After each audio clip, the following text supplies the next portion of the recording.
পুজোর দিনগুলোতে দুর্গা নাম জপ করতে বললেন বালুরঘাটের জ্যোতিষী মেঘলা দত্ত।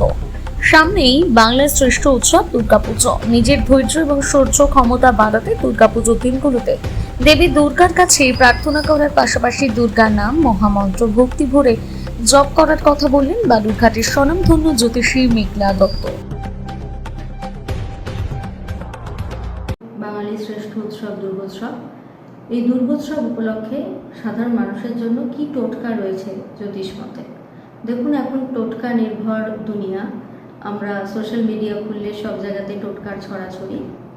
কিন্তু প্রথমেই যে কথাটা মানুষের জানা দরকার, যে আমরা প্রত্যেকেই যে জন্মেছি তার কারণ হচ্ছে আমরা কৃতকর্মফল ভোগ করছি।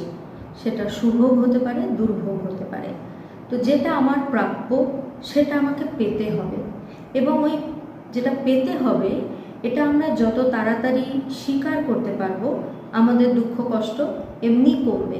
তার কারণ আমি জানি যেটা হওয়ার, তো যেটা হওয়ার সেটা হবে। তাহলে প্রার্থনার কি ফল?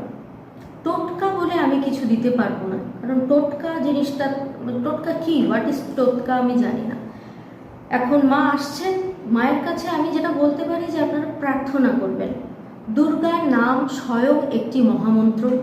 এই দুর্গার নাম যত পারবেন জপ করবেন। আর দেখুন, সেই জপটা যেন যান্ত্রিক জপ না হয়। আমি কখনোই এরকম করে বলবো না যে এত হাজারবার জপ করলে এই উপকার আছে, ওই নামটা অত হাজারবার করলে আপনি চাকরি পেয়ে যাবেন, আপনার ছেলে চাকরি পেয়ে যাবে, বা একজনের বিয়ে হচ্ছে না তার বিয়ে হয়ে যাবে, এরকম নয়।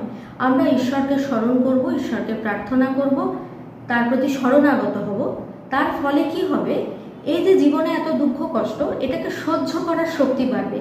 দুঃখ কষ্ট উড়ে যাবে না, এইটা আগে বুঝতে হবে। প্রার্থনা আমাদের সহ্য শক্তি বাড়ায়, এবং আমরা দুর্গা নাম জপ করব।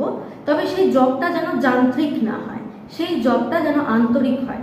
আমি যদি খুব আন্তরিকতার সাথে, গভীর আন্তরিকতার সাথে একটিবারও মা বলে রাখি, সেইটার ফল, এবং হাজার হাজারবার জপ করে যাচ্ছি কিন্তু যান্ত্রিকভাবে, তার মধ্যে আমার কোনো আন্তরিকতা নেই, সমর্পণ নেই, ভক্তিভাব নেই, ভালোবাসা নেই, সেই রকম জপের কিন্তু কোনো মূল্য নেই। তাই এটা শুধুই যেন উৎসব না হয়, আমরা মায়ের কাছে আন্তরিক প্রার্থনা জানাতে পারি। যেহেতু শক্তির দেবী, দুর্গাপূজা তো শক্তির পূজা, শক্তির দেবীর পূজা।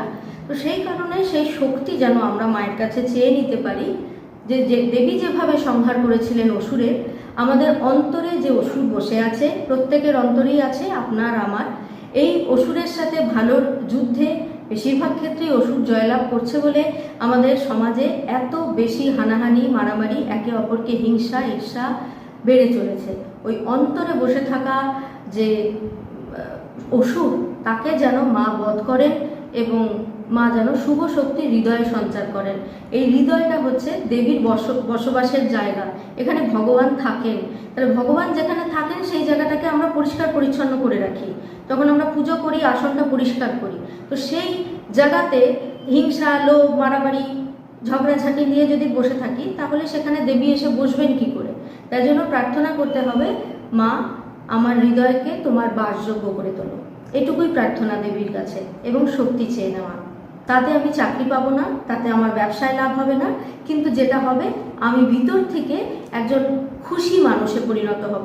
সব কিছুকে গ্রহণ করার শক্তি বাড়বে, এবং জীবনের প্রত্যেকটি সুবিধে অসুবিধেতে আমরা হাসি মুখে এগিয়ে যেতে পারবো, এবং এই শক্তি আমাদের মানুষ করার দিকে এগিয়ে নিয়ে যাবে। সকলে ভালো থাকুন। আসন্ন দুর্গাপুজো সকলের ভালো কাটুক, এই বলে আপনাদেরকে নমস্কার জানাচ্ছি।